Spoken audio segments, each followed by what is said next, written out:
श्री जी की अहेतु की कृपा से 4 मास से पर्यंत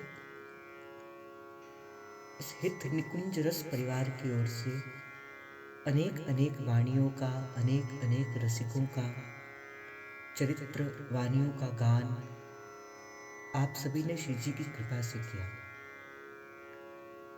उसी क्रम को आगे बढ़ाते हुए आज एक बड़ी महत्वपूर्ण चर्चा का प्रारंभ जो है वो इस परिकर के अंदर होने जा रहा है। मैं सदा आपको इस बात को कहता हूं कि देखो, इस चर्चा का नाम क्या है? सिद्धांत विचार लीला। श्री दुर्दास जी महाराज के द्वारा ये सिद्धांत विचार लीला जो है वो कही गई, लिखी गई। इन 3 शब्दों में जो सबसे महत्वपूर्ण शब्द है वो है विचार। मैं सदा आपको एक बात को कहता हूं और मुझे लगता है कि आप मेरी उस बात को मानते भी हैं कि जब किसी सत्संग से किसी वाणी का प्रसाद आपको दिया जाता है, उस वाणी के प्रसाद के बाद मैं तो अभी बाकी वाणियों में तो चाहे आपने इस बात को किया हो चाहे नहीं किया हो, किंतु मैं अपेक्षा करता हूं कि जितने दिन भी ये सिद्धांत विचार लीला की चर्चा श्री जी की कृपा से चलेगी, चाहे वो 5 दिन, चाहे वो 10 दिन, या चाहे जितनी भी श्री जी की इच्छा होगी, जैसे ही चर्चा का विराम हो, उस चर्चा के विराम होने के बाद आप यहाँ पे रुकिए मत। आप किसी से बात मत करिए, आप किसी से मोबाइल मत चलाइए या कुछ मत करिए। जिस सिद्धांत की बात आचार्य चरण अपनी वाणी के अंदर करते हैं, जो आपको प्रसाद जिस सिद्धांत का दिया जाएगा, उसका पुनः पुनः विचार करिए। ये चर्चा मूल रूप से किस पे केंद्रित है? विचार के ऊपर। क्या एक साधक का जीवन होना चाहिए, कैसे एक साधक का जीवन, कैसे कैसे इस पथ के ऊपर उसको चलना है, इस पथ पर चलते हुए क्या मुश्किलों का सामना उसे करना पड़ सकता है, और कैसे उन मुश्किलों से अपने आप को बाहर निकालना है। ये सर्व बात जो है श्री सिद्धांत विचार लीला के अंदर श्री दुर्दास जी महाराज ने पहले ही हम जैसे साधकों पर कृपा करने के लिए लिख दी थी।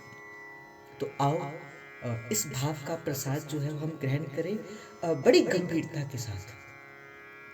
मैं आपसे एक बात का निवेदन करके आज के भाव के अंदर प्रवेश करूंगा। देखो, आप इस भाव से आना, इस भाव से मत समझना, इस भाव से मत आना कि केवल एक मैं कहने वाला हूं, आप सुनने वाले हैं। इस भाव से मत आना। इस भाव से आओगे तो हो सकता है वस्तुतः वो प्रसाद जो दुर्दास जी महाराज देना चाहते हैं, वो प्रसाद वस्तुतः वैसा का वैसा आप तक ना पहुंचे।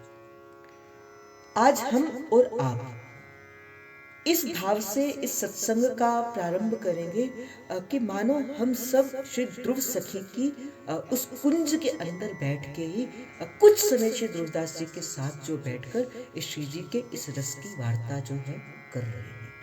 इसी भाव से अपने मन के अंदर यही भाव लेके बैठना कि कुछ दिन मैं कहने वाला नहीं, आप सुनने वाले नहीं।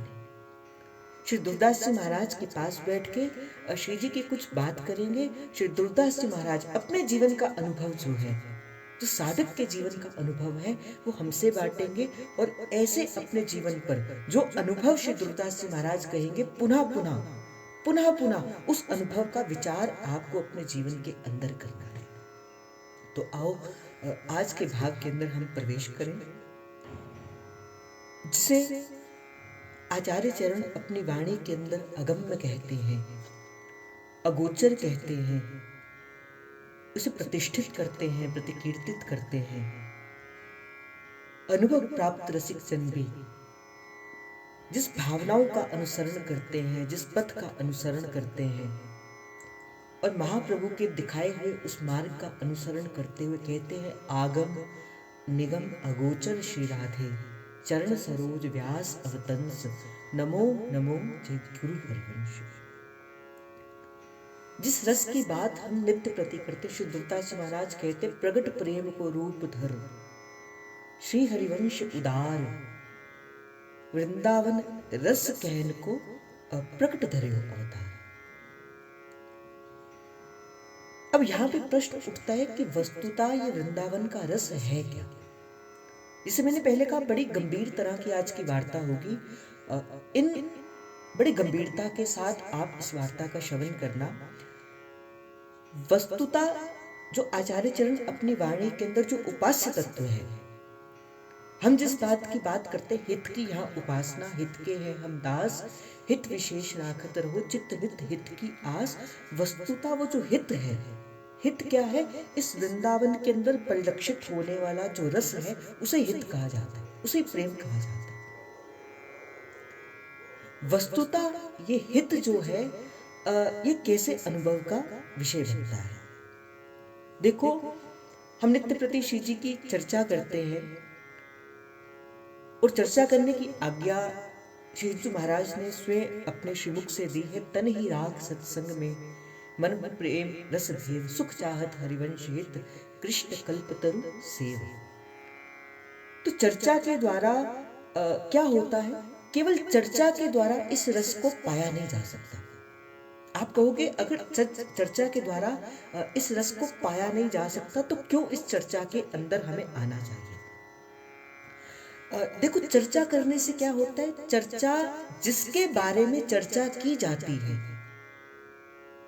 जिसके बारे में चर्चा के माध्यम से आपको बताया जाता है, उससे मिलने की लालसा आपके हृदय के अंदर प्रकट हो जाती है। जैसे जब आप श्रीमद् भागवत का पठन करते हो, श्रवण करते हो, तो ये एक फलम नंद नंदना, तो भागवत का जो फल है वो क्या है, श्री कृष्ण दर्शन लालसा। जब आप भागवत जी का श्रवण करते हो, आपके मन के अंदर क्या होता है, प्रभु श्री कृष्ण से मिलने की लालसा जो है वो उत्पन्न होती है। तो चर्चा से मिलने की लालसा तो प्रकट होती, किंतु चर्चा से मिलने का संतोष नहीं मिलता। संतोष तो कब मिलेगा, जब वस्तुतः आपने अपने जीवन के अंदर उस रस का पान किया होगा। जैसे मैं आपसे एक छोटा सा उदाहरण देकर कहूं कि जैसे हम भोजन करते हैं, तो भोजन की वार्ता करने से पेट तो नहीं भरेगा, किंतु भोजन की वार्ता करने से क्या होगा, आपको और भूख लगेगी, आपको और प्रसाद पाने की लालसा जो है वो बढ़ेगी। पर आपका पेट कब भरेगा, जब वस्तुतः आपने उस भोजन को ग्रहण करोगे, जब आपने उस भोजन को पाया होगा, तभी आपका जो पेट जो है वो भरेगा। उसी प्रकार ही चर्चा किस लिए सुनी जाती है, चर्चा किस लिए की जाती है, ताकि श्री कृष्ण से मिलने की लालसा, प्यारी जी से मिलने की लालसा आपके हृदय के अंदर प्रकट हो जाए। तो इसीलिए नित्य प्रति इस चर्चा का उद्वेग जो है वो करते हैं। नित्य प्रति ये कथा रूपी चर्चा जो आती है वो इसी कारण से आती है, ताकि आपके हृदय के अंदर प्यारी जी से मिलने की लालसा जो है वो बढ़ जाए। और मैं एक बात कह के आज के भाव के अंदर आगे बढ़ूंगा। भाई, कहूं ये रस कहाँ ठहरा लूं, श्री दुर्दास जी महाराज अपने आप से प्रश्न करते हैं कि जो आचार्य चरण का जो रस तत्व है, जो मूल तत्व है, जो उपास्य तत्व है, जो प्रेम तत्व है, जो इष्ट तत्व है, कहो ये रस कहाँ ठहरा, ये रस वस्तुतः ठहरा कहाँ है। तो दुर्दास जी महाराज कहते हैं कि देखो ये रस ठहरा कहाँ है, बोले सखियन के उर नयन समानो। या तो सखियों के ये हृदय के अंदर ठहरा है, या सखियों के ये नेत्रों के अंदर ठहरा है। देखो, जैसे आप साधना का प्रारंभ करते हैं, सबसे पहली बात, बड़े ध्यान से इस वार्ता को सुनना, जैसे आप इस पथ पर आगे बढ़ते हैं, जैसे आप इस उपासना का पे मार्ग पर चलना चाहते, ये केवल और केवल हरिवंशियों के लिए नहीं है। जो भी अध्यात्म के मार्ग पे अपना पथ चलाना चाहते हैं, चाहे वो किसी भी संप्रदाय से है, चाहे वो किसी भी उपास्य तत्व को भजने वाले हैं, ये उन सभी के लिए जो सिद्धांत और विचार लीला है, ये केवल और केवल हरिवंश उपासकों के लिए नहीं है, ये समस्त आध्यात्मिक जीवों के लिए है। तो सबसे पहले जैसे आप इस पथ पर चलना प्रारंभ करेंगे, अभी आपको कुछ नहीं आता, आपने इस पथ पर चलना प्रारंभ किया, तो सबसे पहले एक बात को मानिए, आप और हम साधक हैं, केवल और केवल साधक। जिस दिन आपका मन इस बात को मान लेता है कि आप और हम केवल साधक हैं, आपकी यात्रा उसी समय ही आदि पूर्ण हो जाती है। और भाई इस मार्ग पे कोई सिद्ध तो वैसे ही नहीं है, क्योंकि आचार्य चरण कहते हैं ना जानो छिन अंत कबई बुद्धि घटहि प्रकाशित।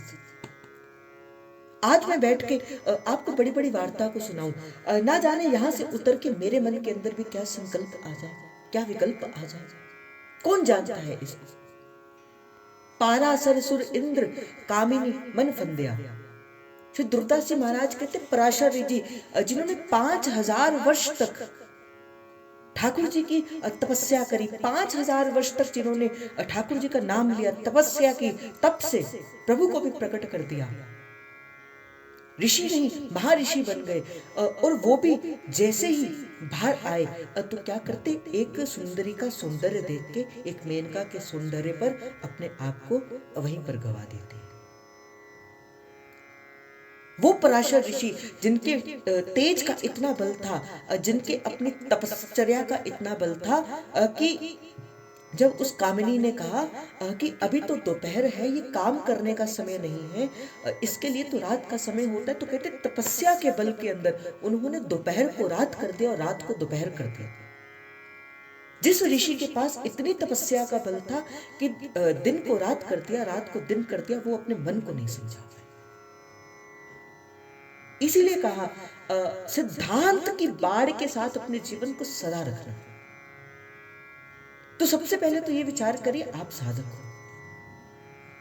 जैसे ही आप इस पथ का प्रारंभ करेंगे और आपका मन इस कहे को मान लेगा कि हाँ आप साधक हो, आदि यात्रा आपकी उसी समय हो जाएगी।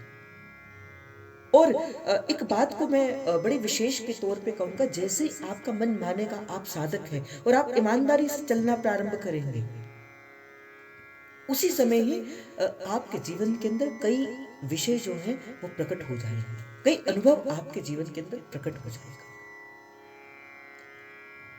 जैसे आप इस मार्ग के अंदर चल, भाई ये जो उपासना है ये आज की उपासना है, कोई 5000 वर्ष पहले जो उपासना ठाकुर जी जो श्री कृष्ण आए, ये वो वाली उपासना नहीं है, ये निकुंज की उपासना है, ये नित्य उपासना है, नवीन उपासना है। इसीलिए आचार्य चरण अपनी वाणी के अंदर श्री चतुरासी जी के अंदर क्या कहते हैं, आज भी श्री हिज्जू महाराज अपनी वाणी के अंदर जिस शब्द को प्रतिकीर्तित करते हैं वो कहते आज निकुंज मंजू में खेलत नवल किशोर नवीन किशोरी बनी वृषभानु नंदिनी आज। तो भाई ये उपासना कौन सी है, ये उपासना आज की उपासना, नित्य उपासना। तो जैसे आप प्रारंभ करोगे इस पथ पर चलना, जैसे आप प्रारंभ करोगे, सबसे पहले क्या होगा, आपके जीवन के अंदर अनुभव आने प्रारंभ हो जाएंगे। इस बात का मैंने आपको पहले भी प्रसाद दिया था कि जैसे ही आप मार्ग के अंदर चलते हैं, सबसे पहले क्या होता है, कहो ये रस कहाँ ठहराना, कहाँ ये रस प्रकट हुआ। ये रस प्रकट होता है सखियों के हृदय के अंदर, सहचरियों के हृदय के अंदर ये रस प्रकट होता है। और जैसे ये रस हृदय के अंदर प्रकट होता है, वो रस क्या करता है, ये रस समाता नहीं, ये रस बढ़ता है अपने ऊपर की दृष्टि की ओर। क्यों? क्योंकि इस रस का प्रकट कहां से हुआ, आपके हृदय के अंदर हुआ। और इसने यात्रा कहां पे करनी, आपके नेत्रों तक की यात्रा करनी है। आप देखो क्यों किसी के चिन्ह से पता लगे आप किसके हो, क्या मात्र ये चिन्ह ही हमारी पहचान है क्या? अगर वस्तुतः आपको ये प्रेम, ये रस स्पर्श किया है, क्या आपके मस्तक पर चढ़े चिन्हों से ही, ये चिन्हों से ही आप पहचाने जाओगे? आपके वस्त्र, आपकी कंठी से ही आप पहचाने जाओगे, आप वैष्णव कहे जाओगे? ऋषिकों ने तो ये कहा, छाप तिलक सब छीन लीरी, तो से नैना मिलई के, छाप तिलक सब छीन लीरी, तो से नैना मिलई के। वस्तुतः जिसको ये रस का स्पर्श होता है, जिसको रस का स्पर्श करता है, हृदय से प्रकट होता है ये रस, और यात्रा करता है कहाँ की, इन नेत्रों की। भाई नेत्र बता देते हैं कि किसके हृदय के अंदर कैसा रस प्रकट है। और जैसे यात्रा प्रारंभ होती है एक साधक की, मैंने आपसे कहा ना, बड़ी गंभीरता के साथ इस वार्ता को सुनना। जैसे यात्रा प्रारंभ होती है, इस साधक अपनी यात्रा को प्रारंभ करता है, हृदय में रस प्रकट हुआ, क्योंकि प्रकट होगा। जैसे श्री हरिवंश नाम लोगे, श्री हरिदास नाम लोगे, अपने आचार्य चरण का नाम लोगे, अपना शरणागत, अपना निज मंत्र लोगे, कि रस प्रकट होगा। और जैसे प्रकट होगा, बढ़ेगा रस, यात्रा करेगा अपने नेत्रों की ओर। पर बड़ी गंभीरता की बात है, जैसे यात्रा का ऊर्ध्वगमन होता है, जैसे यात्रा बढ़ती है, बढ़ते बढ़ते यात्रा जैसे ही हमारे मुखमंडल तक पहुंचती है, हम क्या करते हैं, इस मुख के द्वारा उस रस को प्रकट कर देते हैं।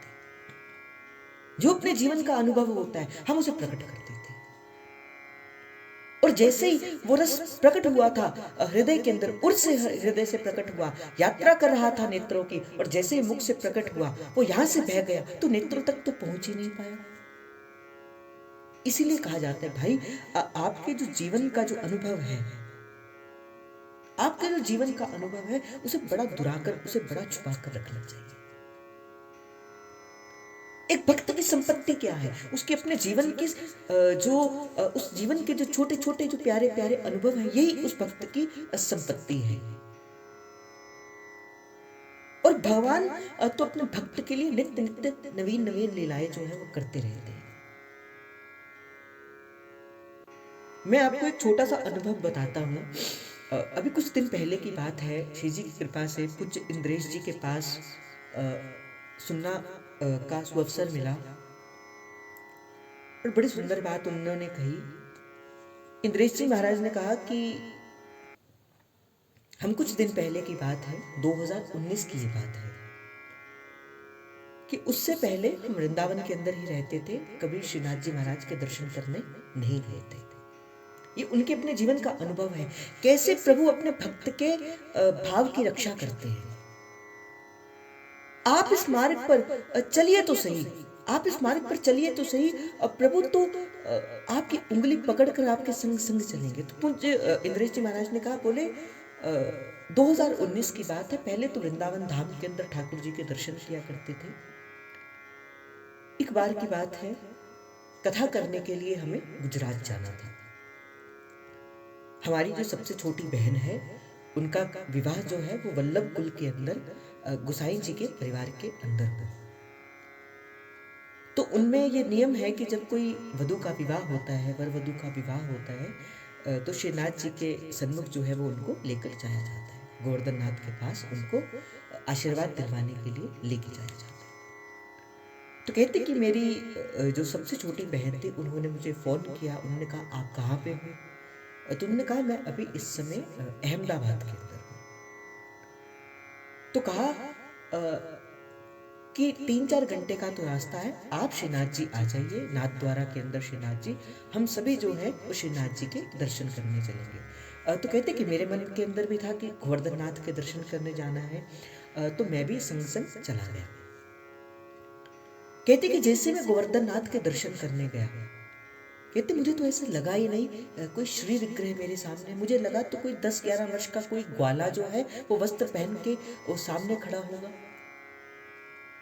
और कहते बिन विचार के मेरे मन में आया कि क्यों रे ठाकुर जी, क्यों ब्रजवासियों से रूठे हुए हो? क्या वृंदावन में दूध माखन दही नहीं मिलता था? क्या आप नहीं जानते कि वृंदावन से आते आते नाथ द्वारा पहुंचना हो तो 12 घंटे का समय लग जाता है? क्यों इतनी दूर आकर बैठे, चलो हमारे साथ वापस वृंदावन चलो। कहते भोले से मन से मैंने श्रीनाथ जी को ये बात जो है वो कह दी, और कोई मन में भाव नहीं था, और कोई स्तुति, कोई कुछ भी नहीं कहा, बस एक भाव जो है वो मैंने सुनाया। कहते जैसे ही मैं अंदर जाने लगा, तो मुझे वहाँ के कुछ जो बुजुर्ग थे, जो पंडे थे, उन्होंने कहा आप वही हो ना जिन्होंने वो वाला पद गाया था, गोवर्धन वासी रे प्रभु गोवर्धन तारी रे। तो उन्होंने कहा कि बस मैंने श्रीनाथ जी को ये पद गा के सुना और सुनाया, और श्रीनाथ जी से प्रार्थना की कि आप क्यों यहाँ पर बैठे हो, आप चलो हमारे साथ वृंदावन चलो। तो कहते हैं कि जैसे ही मैं वहां से बाहर निकला, श्रीनाथ जी के दर्शन करके मैं जैसे ही बाहर निकला, एक व्यक्ति आए, उन्होंने मेरे हाथ के अंदर एक कुछ चीज पकड़ाई। उन्होंने कहा कि श्रीनाथ जी ने आपके लिए एक तोहफा भेजा है। तो कहते मैंने भी उसको स्वीकार कर लिया। और कहते जैसे मैंने अपने जो स्थान था, अपने बहन के घर जाके जैसे मैंने उसको खोला तो अंदर कौन, श्री श्रीनाथ जी का बड़ा सुंदर सा विग्रह जो है गोवर्धन नाथ का, वो था। अब जिन्होंने मुझे वो भेंट के स्वरूप के अंदर दिया, मैंने उनसे कहा कि देखो, मुझे तो ना इनका श्रृंगार करना आता है, ना मुझे कुछ करना आता है, ना मुझे सेवा की परिपाटी पता है कि कैसे इनको लाल लड़ाया जाता है, कैसे वल्लभ कुल के अंदर गोवर्धन नाथ को लाल लड़ाया जाता है, मुझे तो कुछ भी नहीं आता। तो उन्होंने बोला कोई बात नहीं, ठाकुर जी की इच्छा थी, आपके घर आ गए, होगी कोई इच्छा इनकी। अब जब ठाकुर जी स्वयं अपनी इच्छा से आए हैं तो ठाकुर जी अपना लाड भी स्वयं करवा लेंगे। कहते बात तो ठीक है। तो कहते कि जैसे ही पहले दिन था, मैंने सुंदर ठाकुर जी का श्रृंगार किया, नीले वस्त्र ठाकुर जी को मैंने पहनाए, बड़ी सुंदर सी शीशे की हटरी में मैंने ठाकुर जी को विराजमान कर दिया।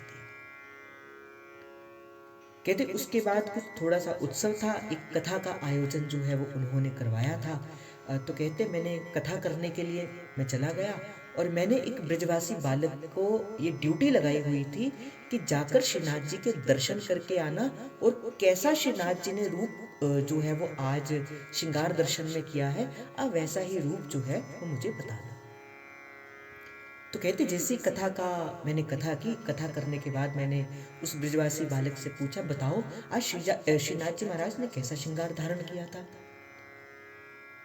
तो ब्रजवासी बालक बोला, आज तो ठाकुर जी बड़े सुंदर लग रहे थे, नीली पोशाक को धारण किया हुआ था और शीशे की हटरी के अंदर तो विराजमान थे। तुमने बोले मैंने श्रीनाथ जी के दर्शन का बोला, मैंने अपने ठाकुर जी के दर्शन का नहीं बोला, मैंने अपने गोवर्धन नाथ का दर्शन का नहीं बोला, जो मंदिर के अंदर विराजमान जो ठाकुर जी, मैंने उनके दर्शन का बोला, उन्होंने क्या श्रृंगार किया। बोले नहीं, मैं भी उन्हीं की बात बता रहा हूँ, नीले रंग की पोशाक है और शीशे की हटरी के अंदर विराजमान है।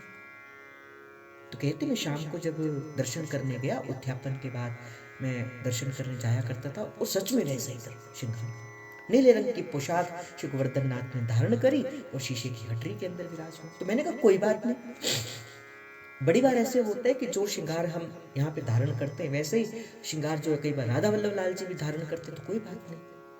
कहते अब दूसरा दिन आया, और जिस दूसरा दिन आया तो मैंने आज लाल रंग की पोशाक धारण करी और मोतियों की हटरी के अंदर श्रीनाथ जी को विराजमान कर दिया। अब अगले दिन कथा हुई, जैसी कथा का विराम हुआ, मैंने फिर उस ब्रजवासी बालक से बोला, बताओ आज श्रीनाथ जी ने कैसा श्रृंगार धारण किया था। बोले आहा, आज तो ठाकुर जी का बड़ा सुंदर श्रृंगार था, लाल रंग की पोशाक उन्होंने धारण करी थी और मोतियन की हटरी के अंदर विराजमान थे। कहते मैं बड़ा सा अचंभित हो गया, मेरे शरीर के अंदर रोमांचित हो गए, मेरे जो रोम थे वो खड़े हो गए, ये कैसे हो गया। मैंने फिर पूछा, नहीं मैंने गोवर्धन नाथ के श्रृंगार का पूछा है, अपने ठाकुर जी के श्रृंगार का नहीं पूछा। कहते नहीं, मैं गोवर्धन नाथ के श्रृंगार का ही बता रहा था। कहते मैं गया और जैसे ही मैंने उत्थापन के बाद पुनः दर्शन किए तो हाँ, लाल रंग की पोशाक को धारण किया और मोतियन की हटरी के अंदर जो है वो श्रीनाथ जी विराजमान थे। कहते मैं रो पड़ा बंधु के। अब तीसरा दिन था, कहते मेरे मन में आया कि क्यों ना आज एक ऐसा श्रृंगार धारण किया जाए जो इस मौसम में वस्तुतः श्रीनाथ जी धारण नहीं करते। तो कहते मैंने क्या किया कि ठाकुर जी को बड़ा सुंदर सी एक पोशाक धारण करी और ठाकुर जी को सेहरा बना दिया, ठाकुर जी को दूल्हा बना दिया। श्रीनाथ जी वस्तुतः बन्ना बन्नी सरकार नहीं बनते, वो राधा वल्लभ लाल जी बनते। तो कहते मैंने श्रीनाथ जी महाराज को दूल्हा बना दिया। तो कहते कि जैसे ही मैंने दूल्हा बनाया, आज मेरा मन कहते कथा में नहीं लग रहा था। आज बार बार कथा में रहते हुए मेरे मन के अंदर बस यही बात आ रही थी, आज श्रीनाथ जी ने कैसा श्रृंगार धारण किया होगा, आज श्रीनाथ जी ने कैसा श्रृंगार धारण किया होगा। और कहते जैसे ही मैंने चर्चा का विराम किया, जैसे ही मैंने अपनी कथा का विराम किया, मैंने उस ब्रजवासी बालक से कहा बताओ बताओ। मैं कमरे में उसको ले गया, मैंने कहा बताओ आज श्रीनाथ जी ने कैसा जो है वो श्रृंगार धारण किया था। तो कहते सब लोग मुझसे मिलने लगे थे, महाराज जी आपसे मिलना है, महाराज जी आपसे। मैंने कहा रुको, पहले पहले मुझे ये जानना है कि श्रीनाथ जी महाराज ने आज कैसा श्रृंगार धारण किया था। तो कहते वाह, आज तो श्रीनाथ जी ने बड़ा विचित्र श्रृंगार धारण किया था। बोले क्या? बोले आज तो श्रीनाथ जी दूल्हा बने थे। बोलो दूल्हा सरकार की। कहते श्री इंद्रेश जी महाराज कहते बोले मेरे तो उसी समय ही मानो जैसे आंखों से अश्रुधारा बहने लगी। ये प्रभु अपने भक्त के लिए करते हैं। उसी समय ही उनकी आंखों से अश्रुधारा बहने लगी और सच में जब दर्शन करने देखे तो वहां देखा प्रभु तो दूल्हा सरकार बन के विराजमान, रो पड़े। प्रभु बताना चाहते भाई आपके श्री विग्रह के अंदर, जो आप घर पे जो सेवा करते हो उस विग्रह के अंदर और जो मंदिर के अंदर जो विराजमान श्री विग्रह, उसमें कोई भेद नहीं होता। वो ठाकुर जी ही वहां पे प्रकट होते हैं, ठाकुर जी ही वहां पे खड़े होते हैं। भाई मैं अपने जीवन का अनुभव बताता हूँ, कुछ वर्ष पहले की बात है और आज जय जय के श्रीमुख से भी मैंने सुना। आप इस बात को मानते ही नहीं कि राधा वल्लभ लाल जी साक्षात सार सर्वस्व विग्रह, श्रृंगार रस माधुर्य सार सर्वस्व विग्रह श्री प्यारी जो ही सन्मुख खड़ी है। आज से कुछ वर्ष पहले की बात है, ये मेरे अपने जीवन का अनुभव है। अभी जो टिकैत अधिकारी जो विराजमान है पूज्य शेख मोहित महाराज जी महाराज, उनके पिताजी उस समय श्री राधा वल्लभ लाल जी की सेवा के अंदर थे और जो राधा वल्लभ लाल जी की देहरी के सामने जो जगह होती है उसे जगमोहन कहा जाता है। तो श्री जी की कृपा से जगमोहन के अंदर हम बैठे हुए थे, श्री राधा वल्लभ लाल जी के दर्शन कर रहे थे। तो कुछ साधक आए होंगे और राधा वल्लभ लाल जी के जैसे ही दर्शन करने लगे, हाथ जोड़कर अपनी आंखों को बंद कर दिया। देखो इस बात का बड़ा ध्यान रखना, जैसे आप श्री विग्रह के सन्मुख जाके आंख बंद कर देते हो, आपकी उस समय उस विग्रह के अंदर शिला बुद्धि होती, भगवत बुद्धि नहीं होती। भगवत बुद्धि उस समय निम्न पड़ जाती। भगवत बुद्धि का अर्थ क्या है कि आपके सामने साक्षात प्यारी जो खड़ी है, आपके सामने साक्षात ठाकुर जी बिहारी जो खड़े हैं, आपके सामने साक्षात श्री राधा वल्लभ लाल जी खड़े हैं। और जैसे ही आप आंख बंद करते हो, आप क्या जानते हो, आप क्या मानते हो कि वो एक केवल और केवल शिला है। तो ये मेरे सामने की बात है कि राधा वल्लभ लाल जी की सेवा के अंदर कुछ महाराज जी विराजमान थे। एक व्यक्ति ने आंख खड़े बंद करके ऐसे करके राधा वल्लभ लाल जी के सम्मुख खड़ा हो गया और अंदर से ही बोले, दुष्ट, क्या तू नहीं जानता है राधा वल्लभ लाल जी के सम्मुख आंख बंद नहीं की जाती? अपमान होता है, अपमान होता है। क्यों? क्योंकि वो साक्षात प्यारी जो आपके सम्मुख खड़ी है, रूप का सिंधु बह रहा है वहां पे, और आपको क्या करना है, उस रूप के सिंधु के अंदर गोता लगाना है। तो ये जो रस है वस्तुतः ये जो रस है कहां पे ठहरता है? सखियन के उर नयन समानो। और भाई जैसे ही आपको ये रस प्रकट होगा, देखो मैं आपको एक बात कहना चाहूंगा, पड़े हुए जो बीज होते हैं, जो बीज ऐसे पड़े होते हैं वो अंकुरित नहीं होते। पर हाँ, जो बीज किसान की मुट्ठी के अंदर आ जाता है, जिसे किसान अपनी मुट्ठी के अंदर रख देता है और फैला देता है खेत के अंदर, फिर एक समय आता है वो बीज अंकुरित होते हैं, वो बीज वृक्ष का रूप धारण करते हैं। आप भी संसार की तरह पड़े हुए थे कहीं पे, आज यही तो कल वही, आप भी पड़े हुए थे। पर हरिवंश महाप्रभु आचार्य चरण स्वामी श्री हरिदास जी महाराज के प्रति, हरिवंश महाप्रभु के प्रति और अन्य आचार्य चरणों के किसान रूपी मुट्ठी के अंदर आज आप आ गए हो, और बस अब आप अंकुरित होंगे ही होंगे, होंगे ही होंगे। इस बात का विचार कर, घबराना मत किसी बात को लेके, पता नहीं प्रभु मिलेंगे कि नहीं मिलेंगे, इस बात को मत करना। आप आचार्य चरण की इस मुट्ठी रूपी इस के पास आ गए, आप साधक हो।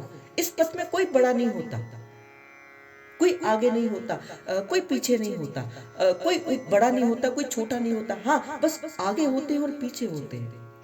और ना जाने आज जो आपसे पीछे है वो थोड़ी और मेहनत करेगा और थोड़ा आगे बढ़ेगा, और ये और आपसे आगे भी बढ़ जाएगा। और मैंने कहा ना भाई, बड़ा संभल संभल पग धर सखी, बड़ी संभल संभल पग धरी। तो मैं आपसे कहूं, अगर आप इस वस्तुता इस रस का रस स्वादन करना चाहते हो, इस रस को पीना चाहते हो, इस रस को धारण करना चाहते हो, तो कहां से करोगे? कैसे इस रस का रस स्वादन करोगे? तो रसिकों ने कहा, तो रसिकों की जो ये वाणियां हैं, रसिकों के जो ये शब्द हैं, इनसे इस रस का रस स्वादन किया जाता है। हमारे पूज्य महाराज जी बड़ी सुंदर एक बात कहते जो देख कर कह रहा है, बड़े ध्यान से इस बात को सुनो, जो देख कर कह रहा है वो कहकर दिखा भी सकता है। जो देख कर कह रहा है वो दिखाकर कह भी सकता है। आचार्य चरण ने अगर देखा है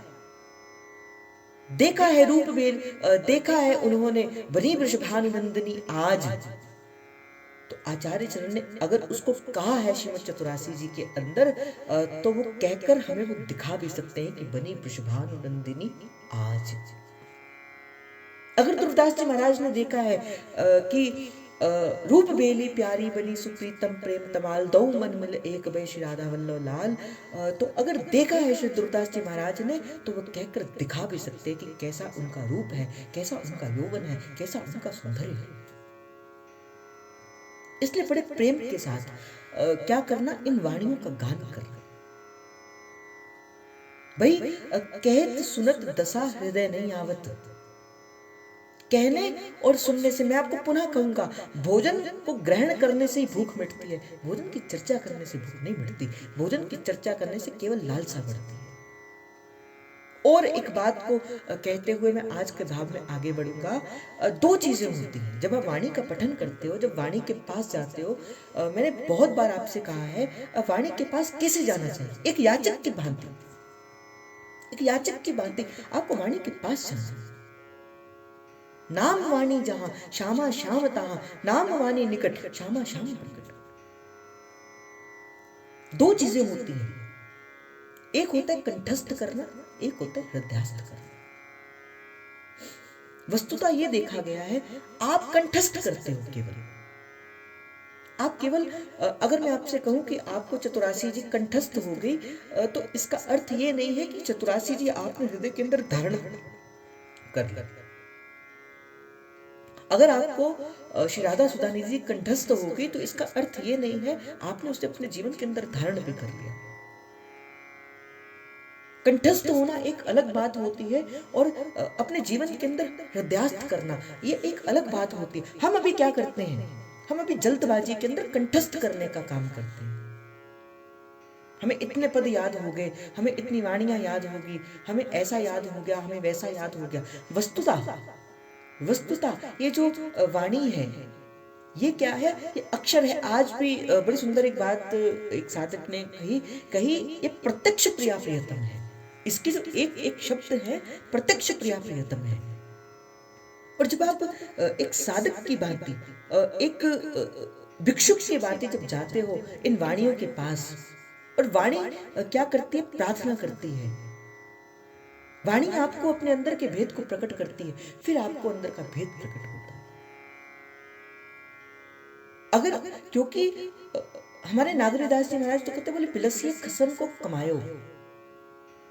जिन्होंने जो कमा कर दिया है, आपको क्या करना है, आपको तो केवल और केवल उसको बिलसना है, एक केवल और केवल उसको खर्चना है।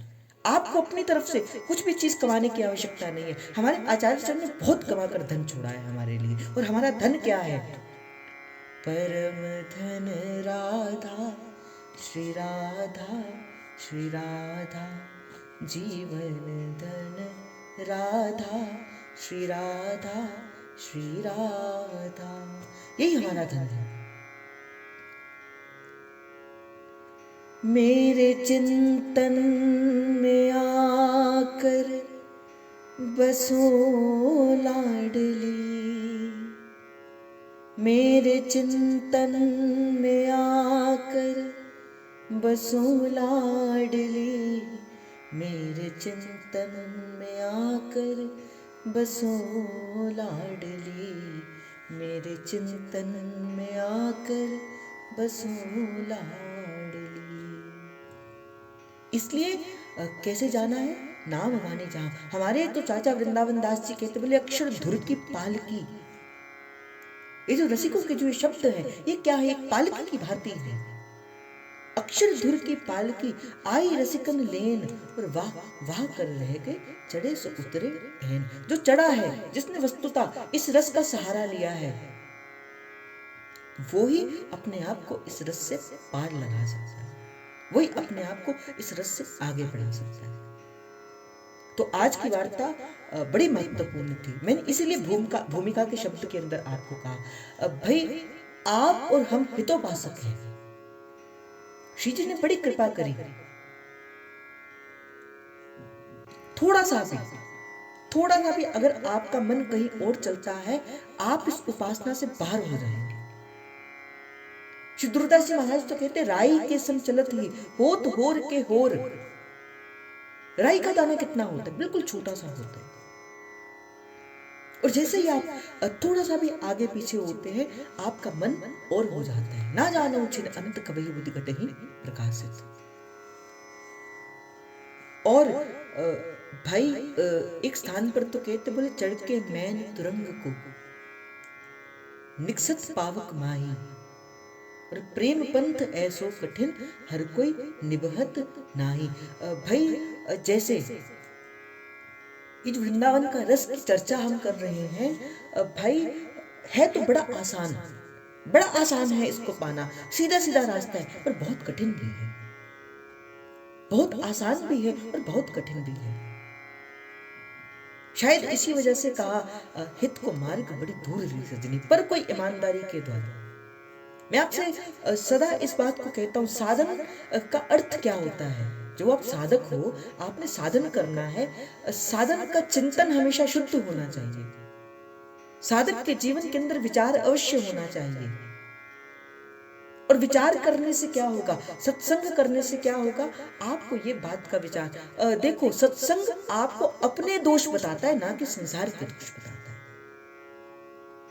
जिस दिन आपको सत्संग की कृपा से ये दोष दिखना प्रारंभ हो जाए कि हाँ, मेरे जीवन के अंदर वस्तुतः दोष क्या है, हाँ, उस दिन मानना कि हाँ, मैंने अपने जीवन के अंदर सत्संग किया। इसी वजह से भाई सत्संग में आने से लोग डरते हैं, क्योंकि सत्संग उनको आईना दिखाता है। तो मैं आपसे कह रहा था, आप साधक हैं, आप विचार किया करिए। और ये बात को कह के मैं आज के भाग के अंदर थोड़ा सा और आगे बढ़ के विश्राम दूंगा कि चढ़ के मैन तुरंग को। मैन अर्थ होता है मोम, तुरंग कहा जाता है घोड़े को। चढ़ के मैन तुरंग को निकसत पावक माही।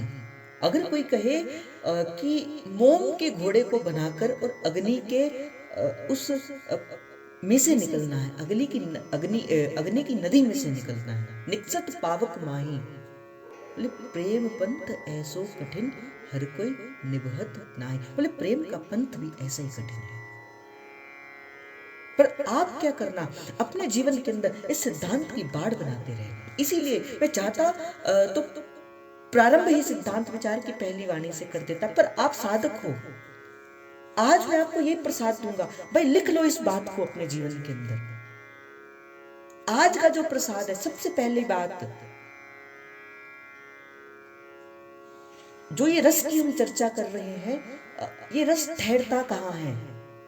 ये रस सहचरियों के हृदय के अंदर और सहचरियों के नेत्रों के अंदर ठहरता। पहली बात। दूसरी बात, आप साधक हो। तीसरी बात, आपके जीवन के अंदर कुछ समय ऐसा होना चाहिए जिस समय आपके जीवन के अंदर एकांत हो।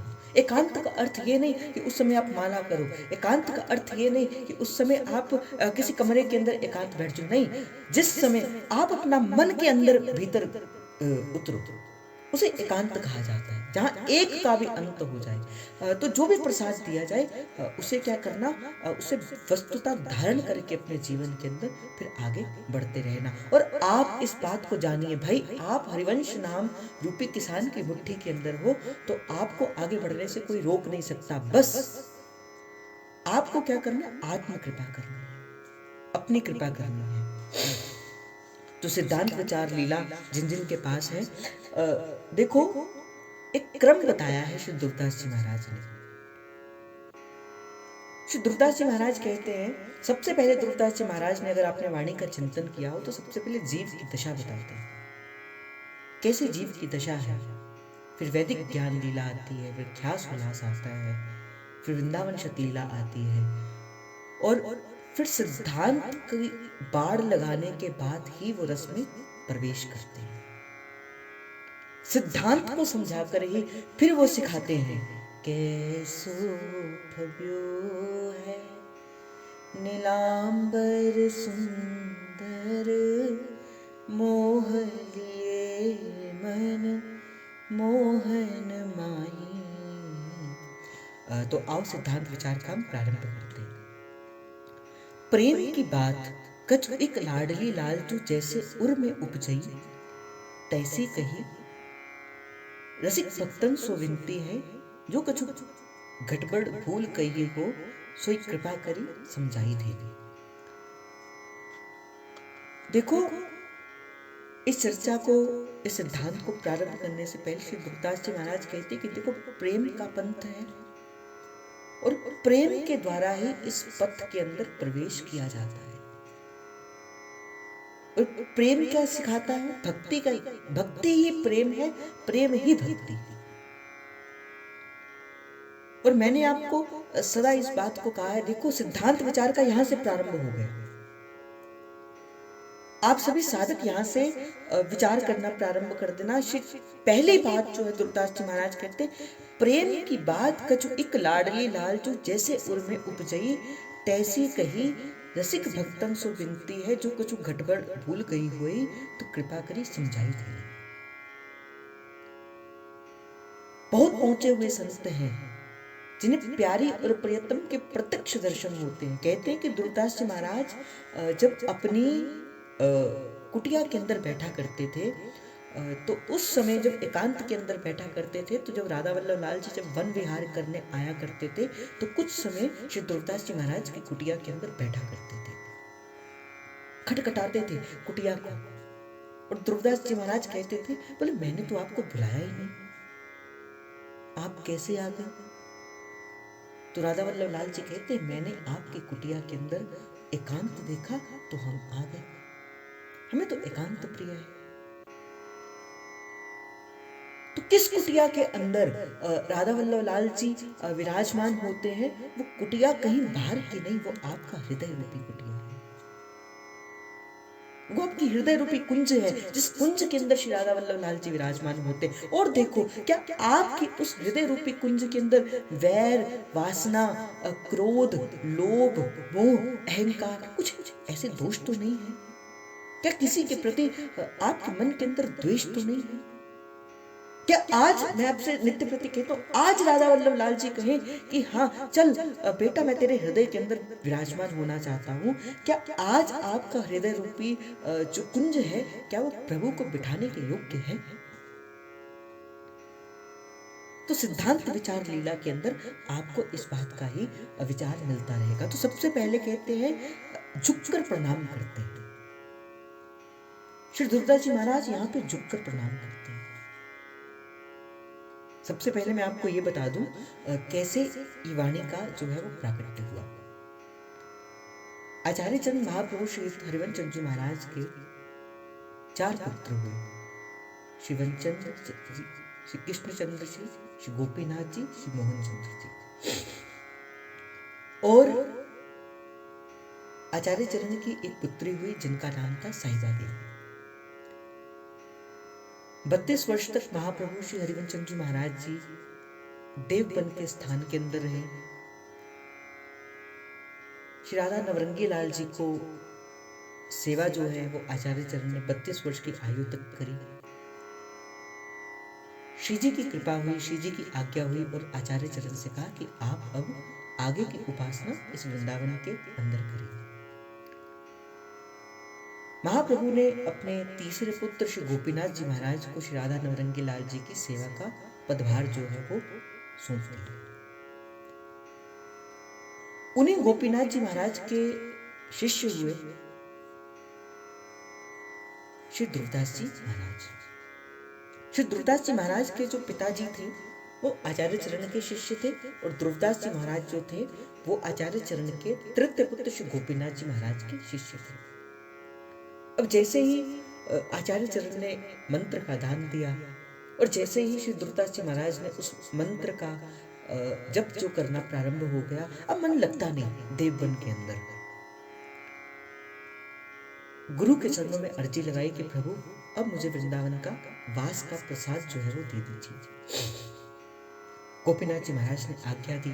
ध्रुवदास जी महाराज चलते चलते आ गए सीधा वृंदावन के अंदर। अब जैसे ही वृंदावन का आश्रय मिला, कालिंदी का कूल मिला, हरिवंश महाप्रभु के नाम का सानिध्य मिला, लताओं का आशीर्वाद मिला, श्री राधा वल्लभ लाल जी के दर्शन मिले, अब वो प्रेम हृदय के अंदर प्रकट हो गया। मैंने कहा ना, जब हृदय के अंदर प्रकट होता है तो वो बढ़ता है। अब प्रेम समाता है। अब उस जो देखी, जो लीला देखी, अब उसका गान करना चाहते थे। जो लीला को देखा अब उसके बारे में कहना चाहते थे, सुनना चाहते थे। अब कैसे गाया जाए, कैसे कहा जाए।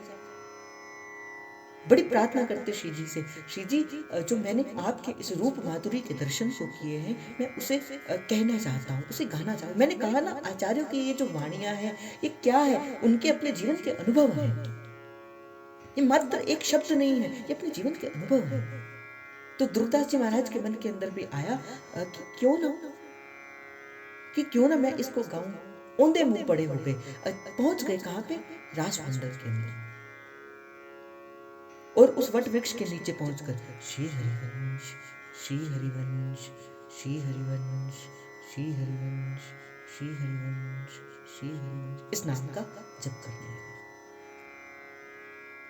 ना भूख की चिंता, ना प्यास की चिंता, छके हुए उस रस के अंदर, और श्री हरिवंश नाम का सतत जप करने लगे। रासमंडल के अंदर विराजमान हुए। श्री हरिवंश, श्री हरिवंश, श्री हरिवंश। एक दिन बीता, 2 दिन बीते, ना भूख की चिंता, ना प्यास की चिंता, और तीसरा दिन बीत गया। तीसरा दिन जो है वो अंतिम घड़ी के अंदर था, मानो अब प्राण निकल जाएंगे।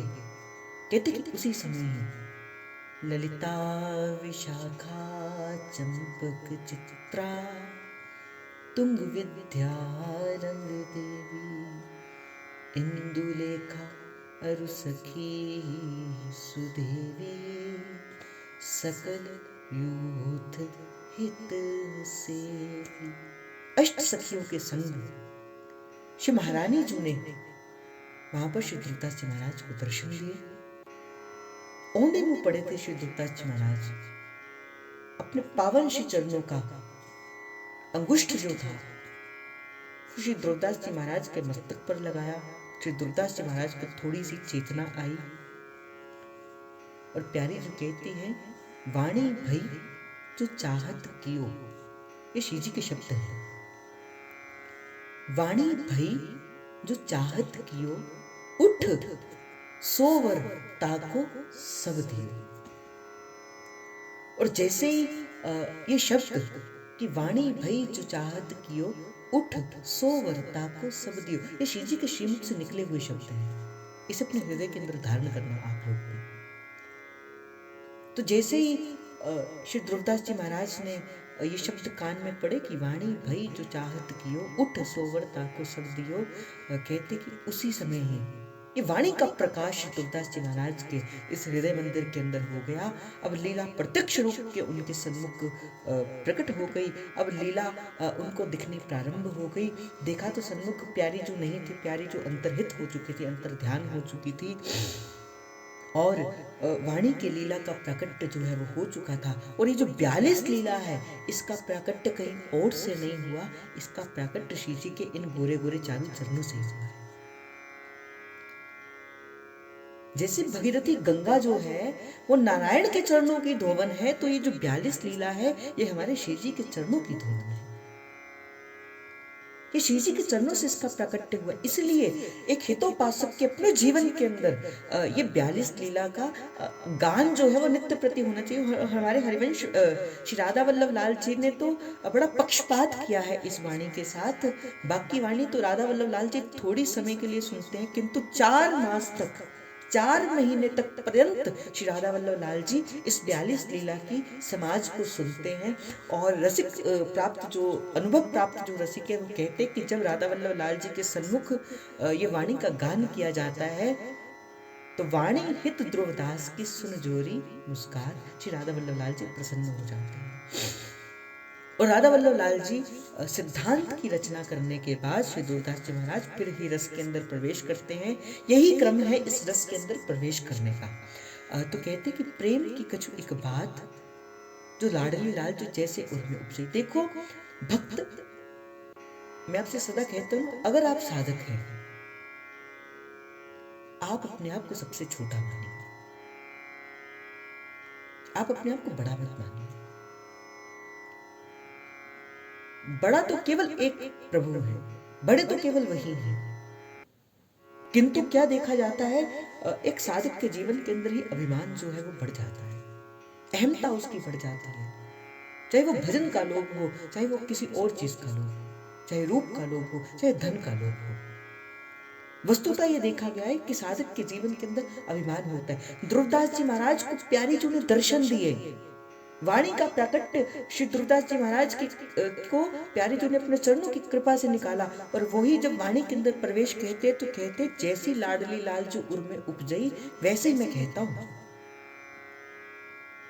और कहते कि रसिक भक्तों से विनती है कि कहने में, इस वाणी का गान करने में, इस वाणी का कथन करने में, इस वाणी का लेखन करने में अगर कुछ त्रुटि हो जाती है, कुछ गड़बड़ हो जाती है, कुछ ऊपर नीचे हो जाता है, तो कृपा करी समझाई देनी। मैं सबसे छोटा हूं, मुझे कुछ नहीं आता।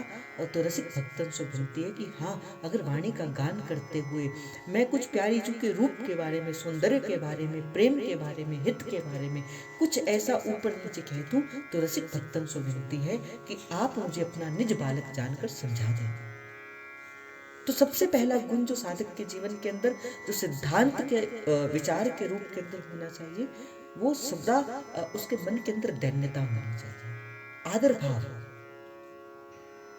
सबसे पहले हम क्या भी देखते हैं कि हम एक दूसरे से लड़ पड़ते हैं। इधर राधा वल्लभ लाल जी का दर्शन करने के लिए एक व्यक्ति खड़ा है और हम क्या करते हैं, उसे धक्का देकर स्वयं दर्शन करने आगे बढ़ जाते हैं। भाई क्या पता वो राधा वल्लभ लाल जी से क्या बात कर रहा होगा, और जैसे आप उसे खींचते हो न जाने राधा वल्लभ लाल जी भी उससे बात कर रहे होंगे। हाँ, जैसे वो निकले उस समय आप जो है वो दैन्य भाव से हाथ जोड़ के हे प्रभु जी मुझे भी दर्शन कर लेने दीजिए।